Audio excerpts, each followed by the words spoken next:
Pendant 47 ans, la princesse Margaret vécut un long deuil.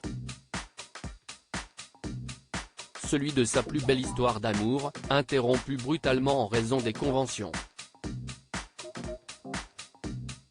Rebelle toute sa vie, la sœur cadette d'Élisabeth II n'eut pas le dernier mot quant à l'homme qui partagerait son existence. La suppléante de la reine d'Angleterre aurait aimé finir ses jours auprès de l'ex-pilote de la Royal Air Force Peter Townsend. Mais la couronne, attachée au respect des valeurs de l'Église, en décida autrement. Le héros de guerre, divorcé et père de famille, se remariera et décédera d'un cancer le 19 juin 1995. Dans le documentaire The Real Crown, Inside the House of Windsor, diffusé au Royaume-Uni le 20 avril dernier, l'archevêque de Canterbury entre 1996 et 2002, George Carey, raconte la dernière visite qu'il fit à la princesse Margaret sur son lit de mort, en 2002. Il révèle que jusqu'à son dernier souffle, elle pensait à Peter Townsend. Elle était triste. Voici une femme qui ne rêvait que d'amour et d'engagement et à laquelle on a interdit d'épouser l'amour de sa vie. Il y a forcément de la tristesse, regrette-t-il notamment dans son témoignage.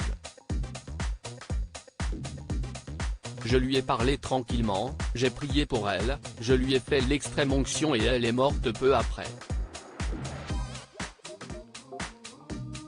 C'était un moment extrêmement émouvant, s'est-il souvenu.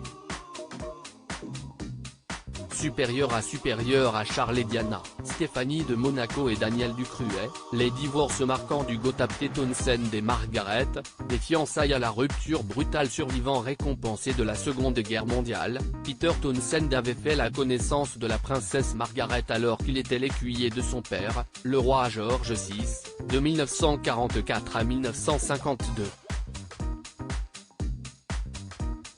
Pendant ces années, la suppléante d'Élisabeth II et son séduisant compagnon de 15 ans son aîné ont vécu une idylle relativement discrète.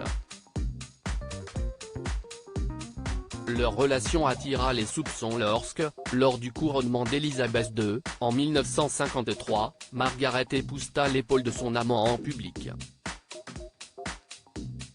Un an auparavant, l'ex-capitaine a officiellement divorcé de sa première épouse, Cecil Rosemary Paul, ce qui ouvre la porte à tous les espoirs pour la princesse britannique.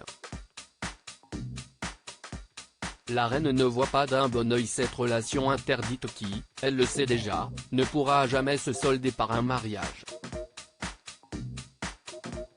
Le couple d'amoureux se fiance tout de même, pensant se voir accorder le droit de vivre son amour au grand jour malgré les conventions sociales et leur rigidité de la religion. Élisabeth II, chef de famille et de l'église anglicane, n'a d'autre choix que de dissuader sa petite sœur d'épouser l'homme qu'elle aime. Ainsi qu'en 1955, la princesse annonce officiellement la rupture de ses fiançailles avec Peter Townsend, à la radio. Consciente des préceptes de l'Église qui nous enseignent l'indissolubilité du mariage chrétien, et consciente de mon devoir envers le Commonwealth, je me suis résolue à faire passer ces considérations avant tout autre, déclare-t-elle la mort dans l'âme. La seconde vie douloureuse de la princesse Margaret après Peter Townsend. La princesse Margaret et Peter Townsend prendront chacun une route sentimentale différente, alors qu'en 1959, l'ancien pilote de 45 ans dira oui à Marie-Luce Jamagne, une Belge de 20 ans, la cadette de la reine-mère épousera, un an plus tard et en grande pompe, le photographe Anthony Armstrong-Jones. Il s'agira du premier roturier à épouser la fille d'un roi en plus de 4 siècles. Leur mariage ne sera qu'une succession de montagnes russes, passion, violence et tromperie rythmeront leur vie commune jusqu'à leur divorce, en 1978. Les dernières années de la vie de Margaret ne sont que souffrance. La princesse multiplie les maladies et, en 1985, se fait même retirer une partie du poumon, comme son père 34 plus tôt. Elle est aussi victime de plusieurs accidents vasculaires cérébraux, AVC.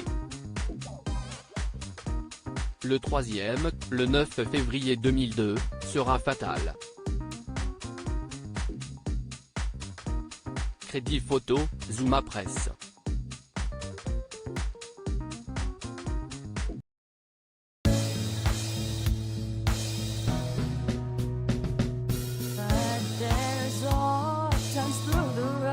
I think you can let me know. Sit down, sit back, let me help you out. The step I gotta seek, so I see you out there's on your